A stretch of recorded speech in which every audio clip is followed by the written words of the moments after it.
اعوذ باللہ من الشیطان الرجیم بسم اللہ الرحمن الرحیم۔ اب اس سورہ مبارکہ کا جو ایک خاص مضمون آ رہا ہے وہ حضرت موسیٰ علیہ السلام پر ایمان لانے والے ایک بڑے سردار تھے قوم فرعون کے۔ ظاہر بات ہے کہ وہ بھی انسان تھے اور حضرت موسیٰ کی دعوت ان کے کانوں میں بھی پہنچی۔ اللہ نے کسی کا دل کھول دیا، بڑے درباری تھے، وہ ایمان لے آئے تھے، لیکن اپنے ایمان کو انہوں نے مخفی رکھا۔ اور پھر جب ایک موقع آیا کہ فرعون نے یہ تجویز پیش کی کہ اب ہمیں موسیٰ کو مزید مہلت نہیں دینی چاہیے، اسے ہمیں قتل کر دینا چاہیے، تو جب یہ ریزولوشن رکھا گیا ہاؤس میں تو اس وقت پھر وہ کھڑے ہوئے، انہوں نے تقریر کی ہے۔ یہ مومن آل فرعون کی تقریر اتنی عظیم تقریر ہے،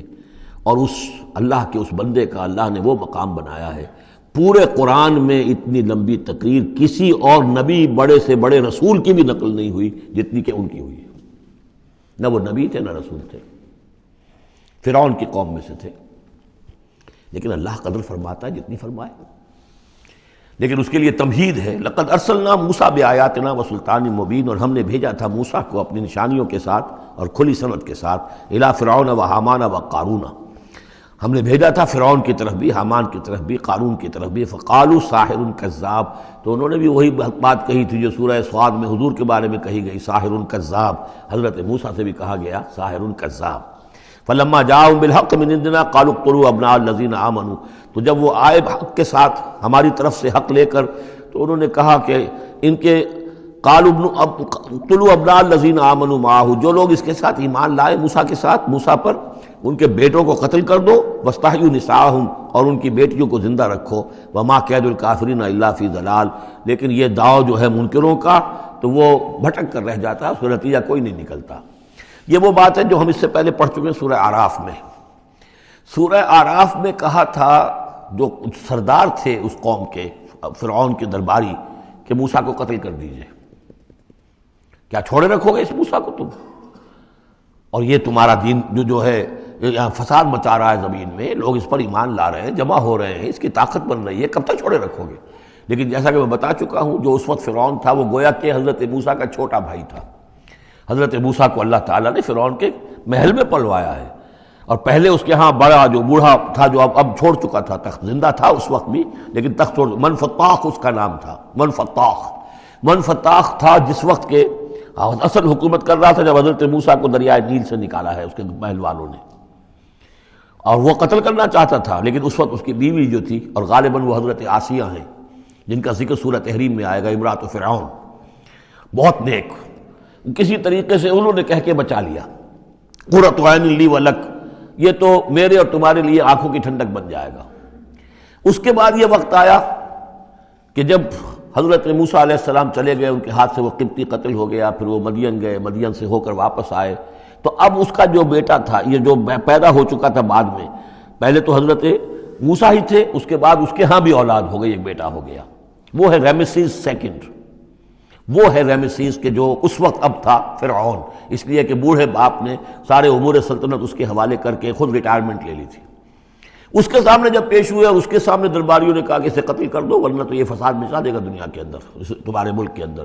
لیکن وہ چونکہ چھوٹے بھائی کی حیثیت سے تھا، اور حضرت موسیٰ اس کے بڑے بھائی کی حیثیت رکھتے تھے، ساتھ پلے تھے، ساتھ کھیلے کودے تھے، انہوں نے کہا نہیں کوئی ایسی بات نہیں ہے، ہم بڑی آسانی سے یہ کر سکتے ہیں، اس قوم کی ہم اس کی طاقت جو ہے وہ ختم کر دیں گے کہ ان کے بیٹوں کو قتل کرو اور ان کی بیٹیوں کو زندہ رکھو۔ یہ سب کچھ ہو رہا تھا۔ وقال فرعون، اب جب وہ مرحلہ آیا ہے تو فرعون نے بھی سمجھ لیا کہ اب جو معاملہ ہے، اب پانی سر سے گزر چکا، اب تو اگر میں نے موسیٰ کو قتل نہ کیا تو واقعتاً بڑا فساد پیدا ہو جائے گا، ہمارے اقتدار اور ہماری تہذیب اور ہمارا کلچر سب کا بیڑا غرق ہو جائے گا۔ تو وقال فرعون ذرونی اقتل موسیٰ، فرعون نے کہا کہ مجھے اجازت دو کہ میں موسیٰ کو قتل کر دوں۔ اب یہ کیوں پوچھ رہا ہے؟ حالانکہ رب ہونے کا مدعی ہے، مطلق العنان بادشاہ، لیکن اسے اندازہ ہو گیا تھا کہ میرے اپنے لوگوں میں کچھ اثرات پیدا ہو چکے ہیں اب حضرت موسیٰ کی دعوت کے، اگر میں نے بغیر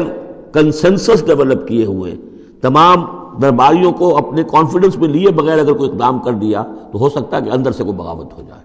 لہذا اب وہ عدالت کے سامنے وہ مطلق العنان بادشاہ جو ہے وہ اپنے دربار میں رکھ رہا ہے، ضرونی اقتل موسیٰ، مجھے اب تم اجازت دو، let us kill him، let us do away with him۔ وَلْيَدْعُ رَبَّهُ، اور پکار لے وہ اپنے رب کو، ہمارے قتل کرنے کے مقابلے میں بچانے کے لیے پکار لے اپنے رب کو اگر بچا سکتا ہے۔ انی اخاف ان یبدل دینکم، مجھے اندیشہ ہے وہ تمہارا دین بدل دے گا،